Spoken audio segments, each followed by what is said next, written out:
Hello, good people of YouTube, Mountbatten here, and today we're beginning what may become a series on this channel over the course of me constructing the Tamiya 1350 Prince of Wales model kit. Now, I did film a proper intro for this video. However, since I'm used to recording on, well, PC and not so much in real life, framing isn't my strong suit, and I forgot to check to see if it actually fit in the shot, which I did not for the opening bit. But anyway, that's basically what I was going through. But anyway, I'm going to go ahead now and hand it over to Real Life Mountbatten, and he's going to walk you through the kit, the tools, and the paint and such that we will be using on this series. Hope you guys do enjoy it. This is something I like to do in my free time. This is my other hobby that I do besides video games, obviously. I have completed about 6 of these kits over the past 5 or so years, so not something I get to do often, but when I do get to do it, it's a nice time. But anyway, over to Real Life Mountbatten now. Here we go. So, since I live in Podunk, Louisiana, we are in the Testor Kingdom. So I've got... This is what the kit itself calls for, although the kit is a Tamiya kit, so it gave me the paint numbers in Tamiya, which we don't speak here in the southern U.S. So again, I just matched that best I could with the Testor paint, which is paint that I've used before and works just fine. The only problem I had with it is that this right here, the old sucker I had of this one, it sat for too long, and then it got a little bit of gunky, and I had to redo the deck of the Yamato, which is the last model we built here on this channel. But that was a 24-hour build because that was over Christmas break and I didn't have a lot of time off. This is going to be a proper multi-week build. And it's going to be the first time I've really tried anything with the camos. You can see the camo on the Prince of Wales there. It's pretty complicated. Most of the time I either leave them gray or put very, very simple camos on them. But this time we're going to try and do it properly, which we'll see how that comes out. Anyway, to my right. I picked up some new brushes. My old brushes were about, 3 years old. Definitely needed some new ones. Got some smaller detailed ones for the camo. Then I got some broader ones for the hull. And then we've got a small X-Acto blade here, which is probably super dull, needs to be replaced, but we still got it. And then we have large pocket knife here for major problems. Then we've got the Testor liquid cement, which this stuff dries incredibly fast. It's always fun to use and get off my fingers, but we got plenty of that left, so we're good to go there. Further to my right is my brush washing station. There's just some good old H2O there to rinse off the brushes. And to the right is where I will use the paint thinner to completely wash the brushes if needed. Although that is the one thing that I am kind of out of. I thought I still had like half a jar of this left, but it's clearly much less. But no worries, I can go to Walmart and give this. Don't have to go too far to the hobby store to actually get more paint thinner. Further to my right is standard old paper towels and my water. Alright, so let's go ahead now and break open the kit and see what's on the inside. Alright, so let's see. That should be enough to just... Yep. Alright. So something interesting is this kit was only $60, which is surprising because the Yamato kit I got was almost $300, but I guess Yamato Prince of Wales, there is some popularity contest going on here, so let's see. Alright. Throw that over there. Here's our basic Tamiya rickety stand. The hull is in one piece quite nicely. Gonna have to sand that off at the bottom there, that seam. It's a really bad seam. But the hull looks straight, which is better than some models that I've gotten. Although again, that seam, well, we got sandpaper for that. That's fine. Well, that's not the water slide. That's just some Tamiya nonsense.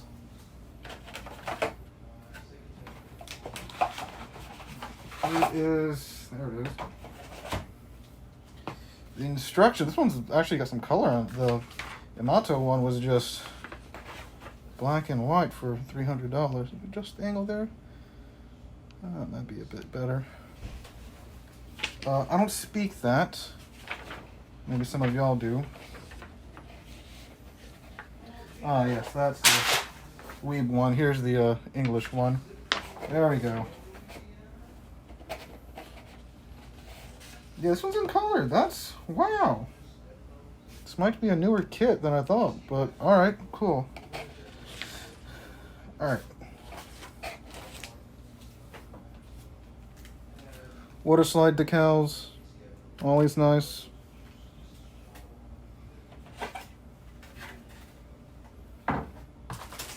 Then our trees, our park trees. Lots of those. Alright, then we got the deck, which is in 3 pieces.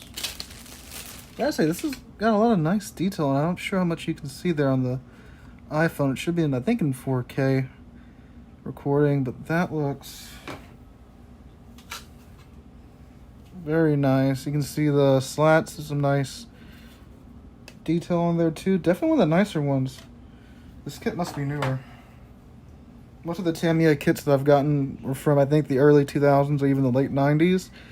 It's got some nice detail on it. It's only $60 too. I'm just an amateur. I don't do this full time, of course, but some of the nicer kits, one of the nicer kits that I've had. Alright guys, I'm going to go ahead and get working on this. We're going to transition to my web camera now because it has got a lot more storage on my computer's hard drive than my iPhone does. So I'm going to go ahead and get working on the hull. We're going to go ahead, tape it off with some painter's tape, get the fouling paint on there. While that dries, we'll go ahead and paint the deck, and then get the deck on there afterwards too. And that's probably where we'll get through today. Let all that paint get nice and dry. Then go ahead and get working on the superstructure for next week's video. So before the actual painting montage, I want to show you what I do to actually get the ship ready to paint. So for painting the fouling paint, what I like to do is I cover the ship with painter's tape, obviously, because all this is going to be red. I still got to sand that part down here in a minute. But in order to get that red nice and even, what I found out from over the years is that the bow and the stern of the ship are two of the more trickier places to paint. Because if you just go with one strip of tape, it can lay unevenly and stuff. So I normally, the bow and stern, I use these little short pieces here over and over. You can see there, one's kind of bubbling up. I'll fix that in a moment. You can see that line's kind of straight, and if it's not straight, well, we'll fix that out with either another piece of tape or whatever I got to do. And then for the rest of the ship, like the sides, these parts I found on models, at least, they're mostly relatively flat unless you have something like the Yamato over there. And you can kind of see, I don't know how well that's going to come up on the camera. On the Tamiya models, at least, there are lines there indicating where's the red fouling line, then where's the black fouling, well, red fouling and paint, and the black fouling lines at. You can kind of see it there. So we're covering all of this line down to the bottom line with tape, because we'll come back later, and after the reds dried out, we'll come back and get the black on there, and then we'll paint the hull probably after we get some of the model put together. But anyway, that's what you're going to see me doing here on the fast forward section in a moment. Sorry, sped up section. I gotta use my fancy words. Sped up section in a moment. We're going to go ahead and get this tape on, sand this down, and then we shall paint. All right.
Alright, so after painting the decks for literally the past 2 hours, the foredeck is almost done with the bow, I guess. The bow deck's almost done drying. You can see that's more of what it's going to look like when the stern and midships dry. And I don't know. This has always been a big thing for me. The tan paint from test orders is the only one that I have access to. It's hard to tell what it's going to look like until it dries. Like the stern and the midsection, they look kind of funky. You can see some of the gray coming through, but the bow looks decently well. Only needs maybe one more coat. The stern and the midsection, they have the same coats on them that the bow does. So once they get a chance to dry nice and well, dry and cure, I think they'll be all right. But I think there's also some photo etching that you can get for the for the deck for the Prince of Wales or any other King George model from Tamiya. I might look into getting some of those. Might look a little bit better afterwards. But anyway, now what we're going to do is, if you look at the hull is nice and dried. The red fouling paint is very nice. It came out very well. There's a couple of places like here and there that I'll have to go in and touch up, but for the most part, it's nice. It's even. The sides came out very good. The bottom, I only put 2 coats on the bottom because realistically, you don't take a model ship and then look at the bottom of it. You can see the part where I sanded down there. It's nice and smooth now. I mainly took away that seam there because it wouldn't sit on its stand properly if that seam was still there. Other side, again, more of the same story. Looks very nicely done, nice and even. I think the side even looks even better than the other side. I got a little bit right there, but we can take care of that. I'm still gotta go back on top of this, put the black fouling paint, and then put in the props and rudders, and then get the deck seated on there. Have to tape it on to make sure it sits right. Leave that overnight to dry, and then we'll get installing the superstructure tomorrow. So let's go ahead and continue on.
So we're on to the props now. I've got the port side 2 propellers and their holders, or whatever you want to call these. Not sure what their technical term is.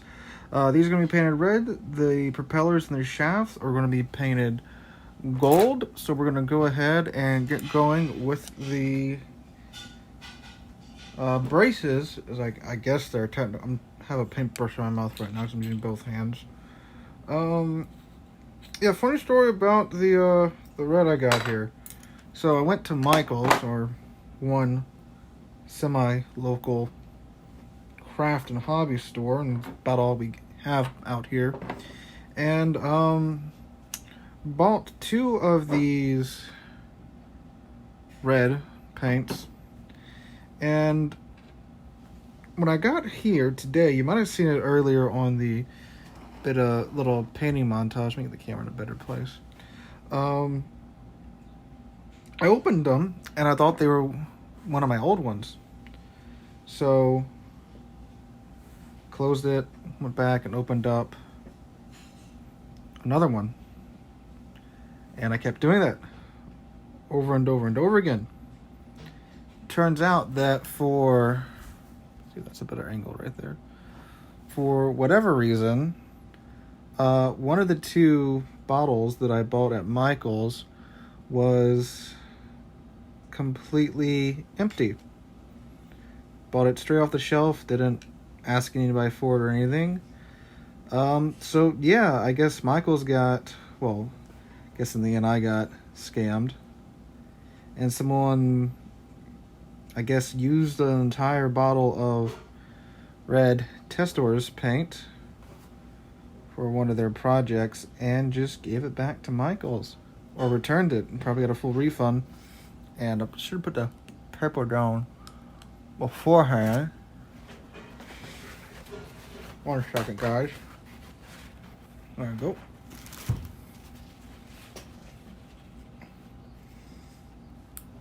And I purchased it for the Prince of Wales here. And, well, thankfully, I used less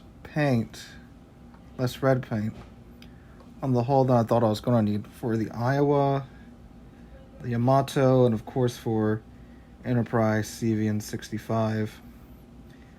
I used about 1.5 bottles for Enterprise CVN 65. You can see those 3 bottles right there.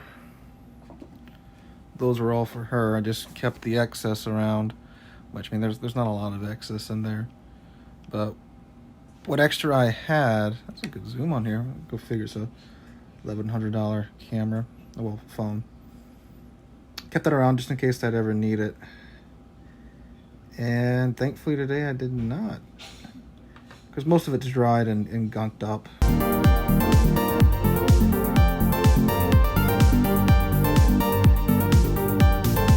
I like the way this gold paint looks very, very cool. Like liquid metal.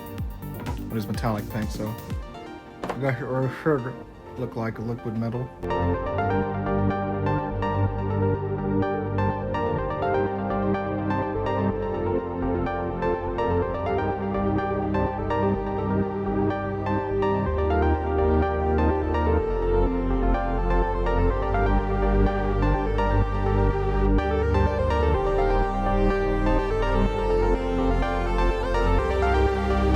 So let these dry, and I'll go ahead and get the rudder, paint that, and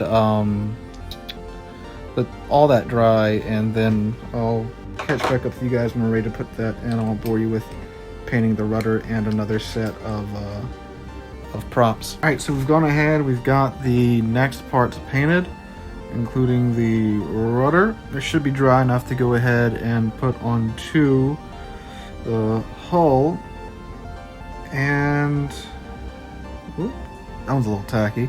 So you will go on last if I can learn how to speak. So I have already put on the other side, as you can see here. Forgot that the super glue, or the liquid cement, also acts as a handy dandy paint remover. So we will touch that up tomorrow once that all has had time to go ahead and dry. So without further ado, let's go ahead and put on port side.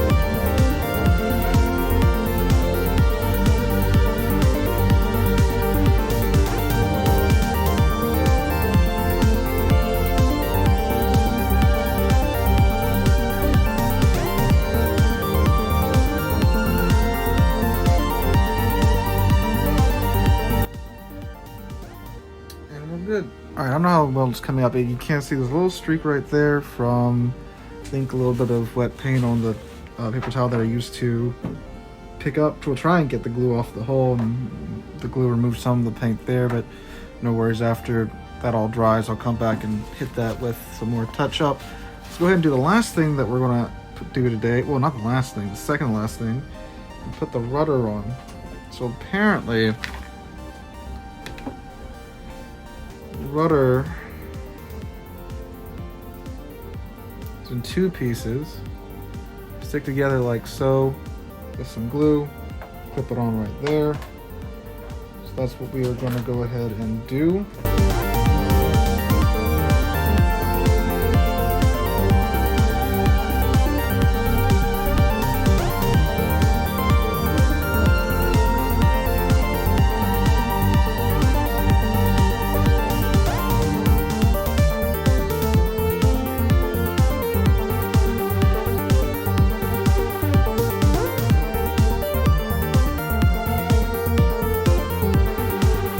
That's close enough. I don't want to. You see, I'm already smudging it up and taking some of the paint off with my fingers. We're adding some on with the gold, but that's why I want to mess with that today. We'll let that cure overnight. Come back, see if we can maybe straighten up a little bit more tomorrow, or get them to bind together a little bit better. Then repaint it. All right. So give that a minute or so to dry, and then we'll flip her over and put the deck on. All right, so just try to put the bow plate in, and well, the good news is it's tight. The bad news is it's tight.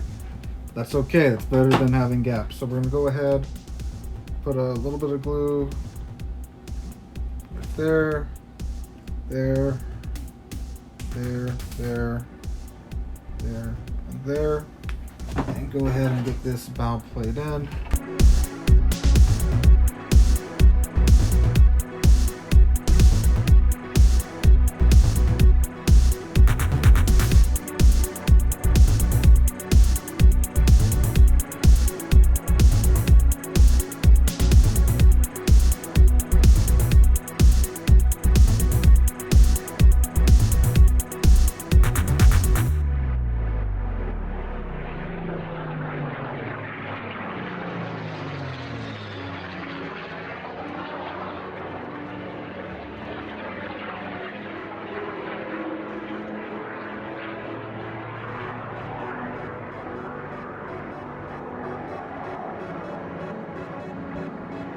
Gets, I don't know, that the bow's all the way into the front. There's no gap up there.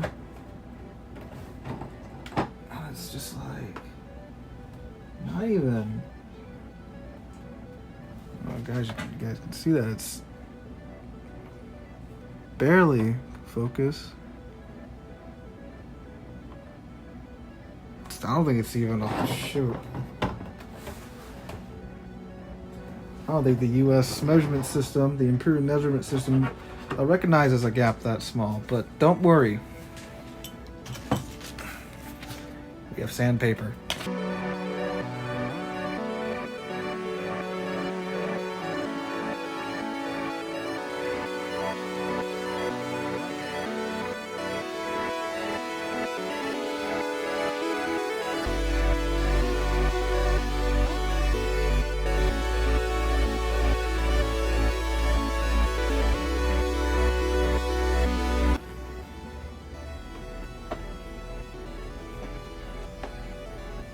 There we go.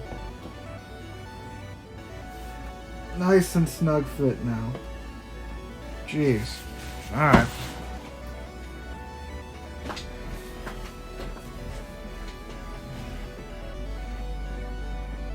I don't think we'll need any tape for the rear, it's so snug. But we will, just to make sure it stays put. I can't even get it out.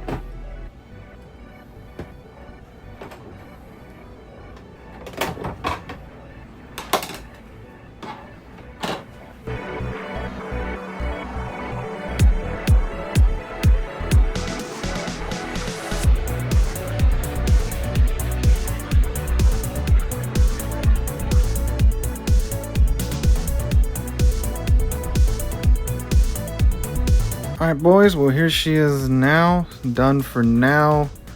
Again, we will see what's up for us next, but I mean, as you can see, there's a couple of places like right there that need a little bit of touch-up paint, but that's fine. I'm gonna go ahead and let this whole shebang dry and cure overnight and see what she's like tomorrow. Well, she'll be the same, but see what condition that she is and how ready she is to receive more work tomorrow. And then we will, I think we're putting the turrets on next, then the superstructure. But again, I may just touch up some of this paint, and especially the deck paint. There's a couple spots where, even now that this paint's mostly dried, I see that it still needs a little bit of love, and we'll deal with that and see what state she's in, and then carry on from there. So if you guys want to see more of the Prince of Wales on the channel, more of her construction, let me know in the comments down below. I'll happily keep uploading these. And yeah, hope you guys enjoyed. If you did, make sure to drop a like, leave a comment, and subscribe, and I'll see you guys in the next one.